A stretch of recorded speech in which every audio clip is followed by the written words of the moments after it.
very frequently use the word bacteria, antibiotics, antibacterials, but what I mean also applies to other pathogens, whether they are fungi, protozoa, etc. And secondly, I'm going to try and restrict myself to prevention and not to treatment of drug-resistant pathogens, because that's an entirely different field, and I thought I'll state that very clearly in the beginning.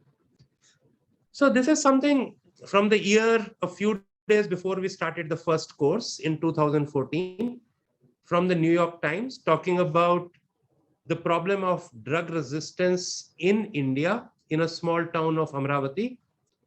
But nothing has changed. You look at media around the world, and it is the drug resistance is frequently in news, and the frequency of such reports in the lay media is ever increasing.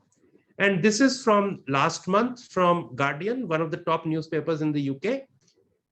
And they talked about antimicrobial resistance posing a significant threat to humanity, and it kills about 3,500 people every day. And this was based on a systematic analysis of evidence on antimicrobial resistance, actually only in bacteria and not other pathogens, published the same day in Lancet. It's a very interesting paper, a long one, but I would strongly encourage those of you who may be interested to go and read this paper. And if you look at the evidence in this paper, of course, a lot of this is analysis of available data, not direct data. On the x-axis, we have the different global burden of disease regions in the world, geographical regions. And on the y-axis, we have number of deaths per 1 lakh population per year. So these are the total deaths. Total deaths are much more in sub-Saharan Africa for per unit population. The life expectancy there is shorter. We are somewhere here. South Asia is here in this blue bar. And when we look at this, the inner bar, the more dark colored bar, is what represents the number of deaths that are attributable to antimicrobial resistance. And we can see that the proportion that these deaths make of total deaths in the region is much higher for South Asia than for other regions of the world. So it is a problem that is with us, and we really need to pay attention to this. How does antimicrobial resistance occur and spread? So a person, all of us have bacteria in our guts. They are not resistant to antibiotics, but when we take antibiotic, whether we do it at home or whether we do it in a hospital, some of these bacteria in the intestine develop antibiotic resistance. Those are passed in the stool, or if they are in other locations, to other patients on neighboring beds, and then these organisms reach the environment and infect other people in the environment. Also, antibiotics are used not only for humans, but a large proportion of total antibiotic production around the globe is used for animals, because if you feed animals antibiotics, they grow better, their mortality is reduced, and people can get more profit. And this means these antibiotics again find way into soil, into water, into environment. Also, they find way into the food chain, and the same people where these bacteria go and where these antibiotics are already present. So these bacteria which have an growth advantage in the presence of antibiotics can grow better, and they colonize people, and then they start causing infection.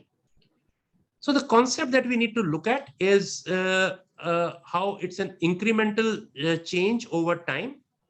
So let us say, look at the part A of the figure, each circle representing an individual.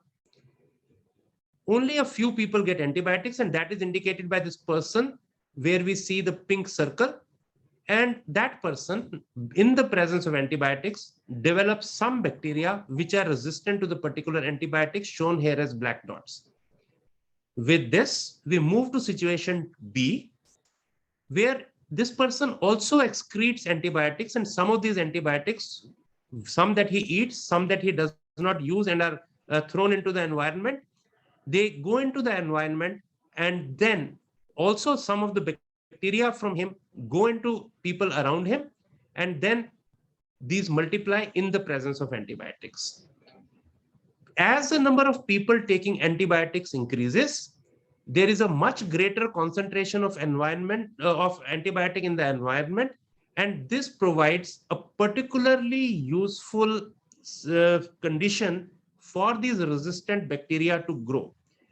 Normally, there are so many other bacteria, and the usual bacteria have a growth advantage over the bacteria that are antibiotic resistant. So if there is no antibiotic in the environment, the other bacteria, the sensitive bacteria, will take over and they will outnumber the resistant bacteria. But when in the atmosphere there is a high, or in the environment there is a high concentration of antibiotic, the normal bacteria, the sensitive bacteria, cannot multiply so well. There is a growth advantage for the resistant bacteria, and they outnumber the sensitive bacteria. So what we need to do is we need to reduce the concentration of antibiotic in our environment, soil, water, and food.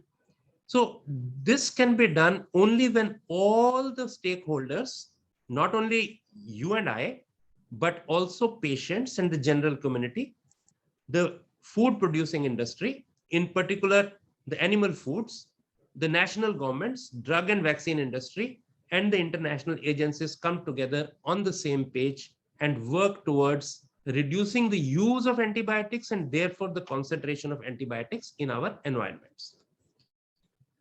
So how do we prevent? So we have a pathogen which causes infection. That leads to use of antimicrobial. That leads to antimicrobial resistance, and that leads to antimicrobial resistant pathogen. So we can have steps that we can have things that act at each of these 4 steps. The first, we can prevent infection. We can effectively diagnose and treat so that we use antimicrobials only when these are essential. We optimize the use of antimicrobials for duration and doses. And finally, once there is antimicrobial resistance, we can prevent the transmission of these resistant bacteria from one person to another. So US CDC has listed these 12 steps for preventing antimicrobial resistance, and these fall into the 4 domains that I talked to you about in the previous slide. And I'm going to take up each of these domains one by one. The first is preventing infection from occurring in the first person. This can be done by vaccination. So this applies in case of certain specific situations. For instance, those of you who may be interested, there is a beautiful paper about 10 days ago in the Lancet Infectious Disease, where they've done an analysis of how the newer typhoid vaccines can reduce the disease so much that they can actually have an impact on the problem of antimicrobial resistance in the case of Salmonella typhi. Also, sometimes the vaccines are actually against not a bacterial disease, but are against a viral disease, and they can reduce the problem of antimicrobial resistance. For instance, when we give measles vaccine, if we prevent measles, we are going to prevent post-measles bacterial infections, and that would be useful for reducing the problem of antimicrobial resistance. Also, vaccinations by reducing viral illnesses prevent the use of antibiotics, unindicated antibiotics, which are given just because a person has fever or other symptoms. Catheters are another major reason for infections to occur, and no catheter, no tube, whether it is intravenous, whether it is in the urinary tract or in any other part of the body, should be kept if it is not necessary. Even so, any catheter, if a person has, one needs to see that it is placed properly in a non-infected manner, and we need to assess every tube once a day to see whether it is essential and to remove it when it is not essential. The second part is diagnosis and effective treatment of infection. So If a person does get an infection, we need to think what the pathogen could be, whether the pathogen needs an antibiotic. For instance, if you go to a restaurant and you come back and 6 to 12 hours later or within the first 24 hours, if you have a gastrointestinal illness, let's say diarrhea, it's unlikely to be because of an organism which is multiplying. It's likely to be much more likely to be due to a preformed toxin. That does not need antibiotic treatment. Same way, most of the fevers and upper respiratory infections are because of viruses. They do not need antibiotic treatment. If you are not certain, talk to an expert, uh, learn from them, and use antibiotic only when needed. And if you need to use an antibiotic, you need to be sure that you know what the pathogen is. And every time that you start an antibiotic, one must send a culture. One needs to target the empiric therapy to what are the likely pathogens. These could differ by site. These could differ by age. This could differ by, so there are different infections in children than in adults. These could differ by specific disease groups. So HIV patient or a person who is in hospital could have very different infections compared to those who are at home or who do not have another comorbid condition. Depending on that, you need to think of what are the likely pathogens and what is the local antibiotic susceptibility of that pathogen, and use drugs according to the pathogen and the local antibiotic sensitivity pattern. You need to use definitive therapy wherever possible. Use bactericidal drugs rather than bacteriostatic drugs.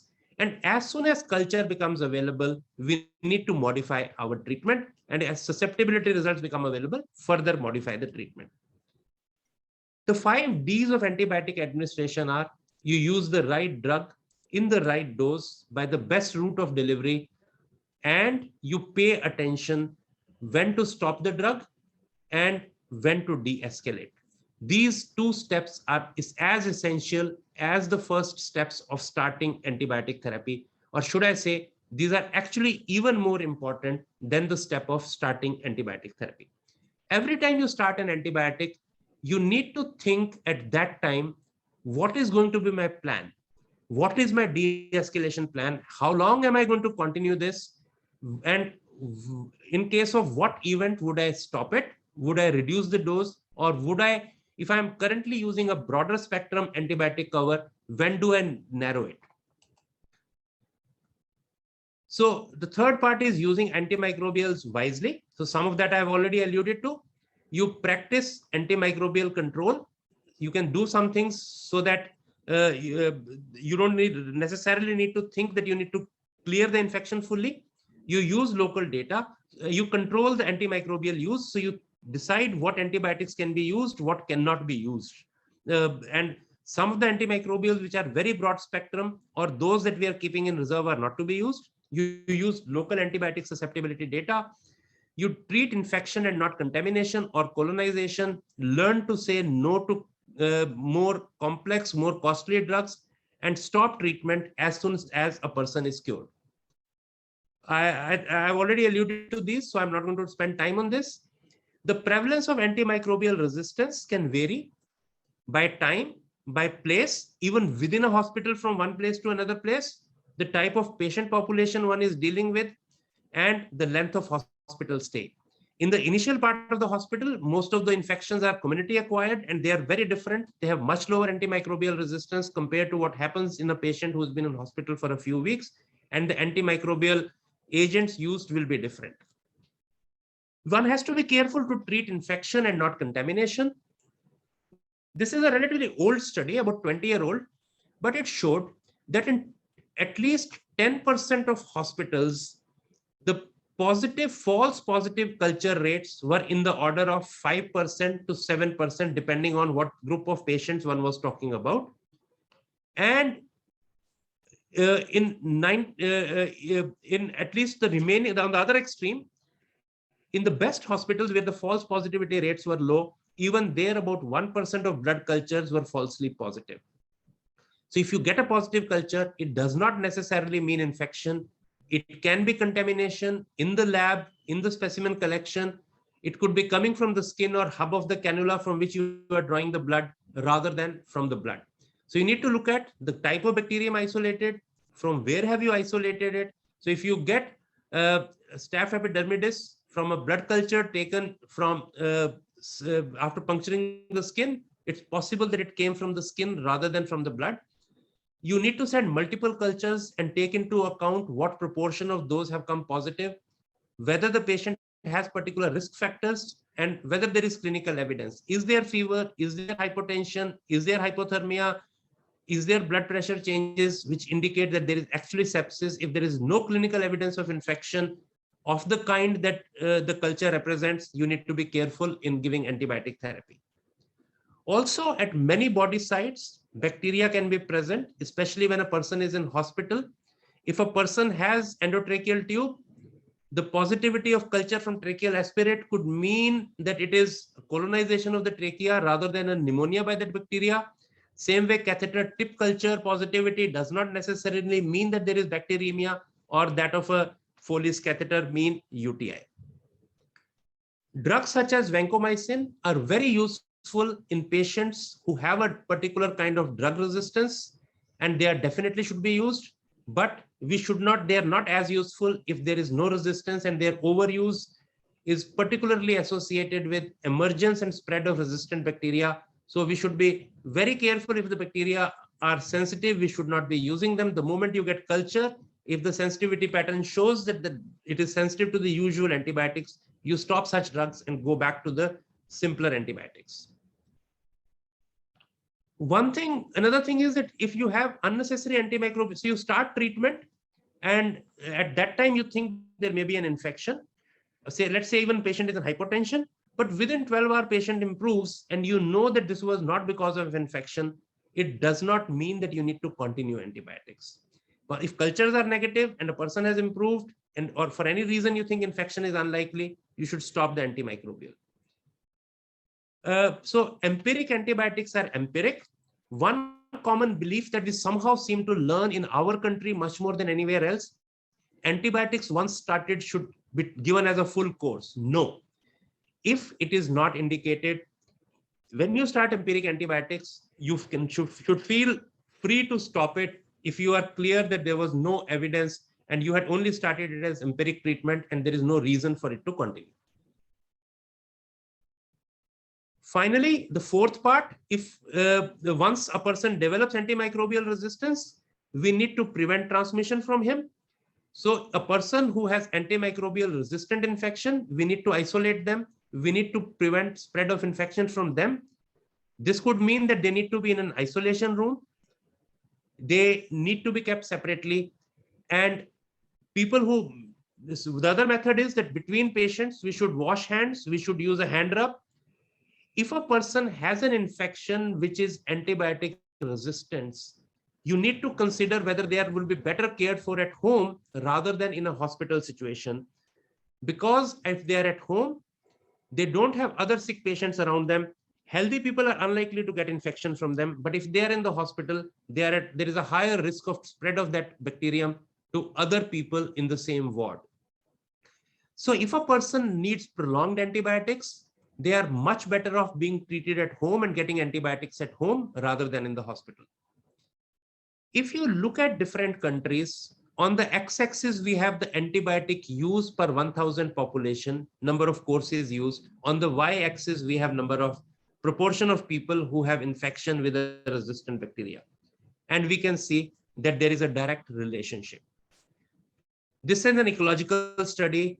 If we look at interventional studies, there is umpteen pieces of data to show as the antibiotic prescription was reduced by putting in place some new steps as shown in blue, the proportion of people who had drug resistant bacteria declined as shown in orange. There are some reasons why we overuse antibiotics. For patients, they would come to you and say, I have a yellow-green nasal discharge. I've been told that that means bacterial infection. I have exams coming, so I need to return to work or school quickly. So I should be given antibiotics. Last time I had it, you gave me antibiotics. Why not this time? Same way, doctors have their own reasons. they somehow believe that this would satisfy their patient or patients expect antibiotics. I cannot be certain. There is a small chance that always that there could be a bacterial infection. Give antibiotics and get the patient off my head. I don't have time to explain to him.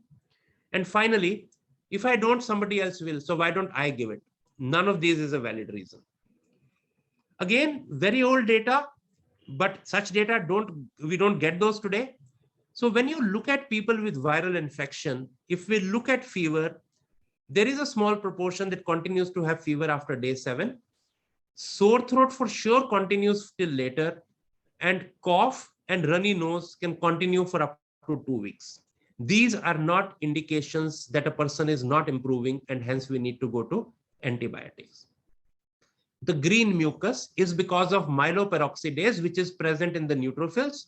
Every infection, including viral, leads to neutrophils entering into the mucosa and then into the mucus, and it is that which causes the greenish mucus.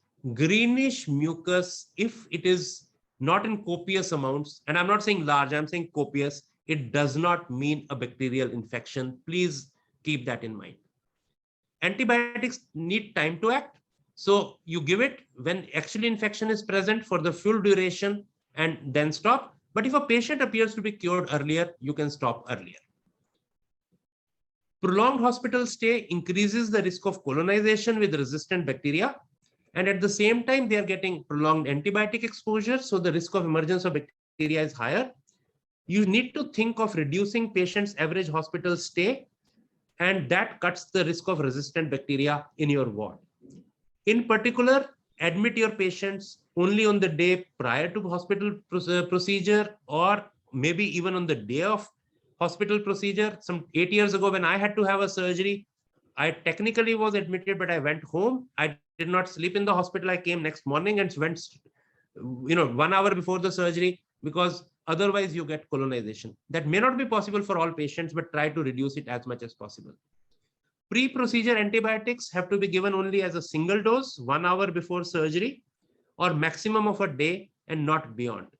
Many people continue this for a long time, thinking that a longer duration is better. No, they are afraid, what if I don't give it, something happens? But that is more a placebo for the surgeon or person doing the procedure than of any use to the patient. If you are planning a surgery for Monday, you give this antibiotic to a person, and then for some reason the procedure is postponed. I've seen that happening in my ward for ERCP patients, that antibiotics are continued even though the procedure might now be planned for Thursday. It doesn't matter. You give in 1 dose, you stop it, and you give the dose again on the day prior to, immediately prior to the new date for procedure. Pay attention when you shave the surgical site. Avoid cuts. Avoid hypotension during surgery or procedure. Avoid tissue ischemia. And even if there are bacteria in the environment which are resistant, they are less likely to cause infection. Outpatient parenteral antibiotics are particularly useful for patients who need antibiotics for a long time.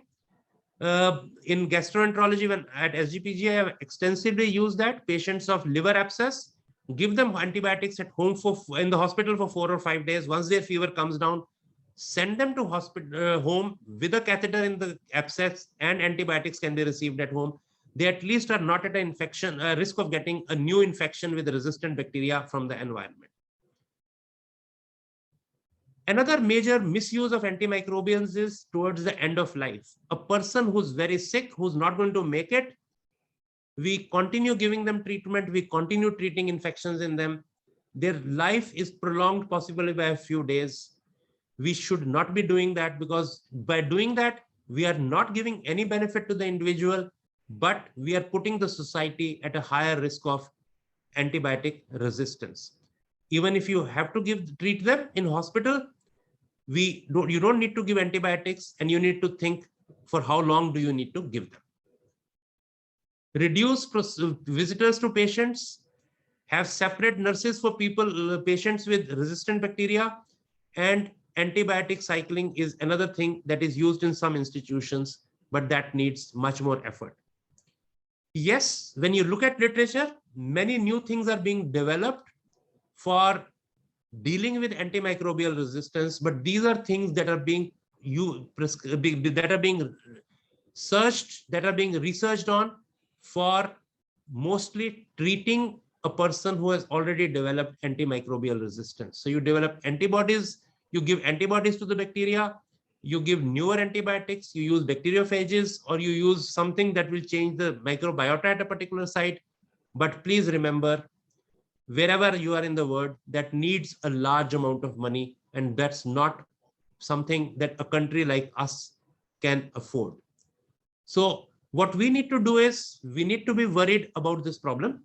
Somehow this problem is receiving much less attention from the public, from the medical profession, from the decision makers than it is receiving in the rest of the world. But I think we need to start working on it.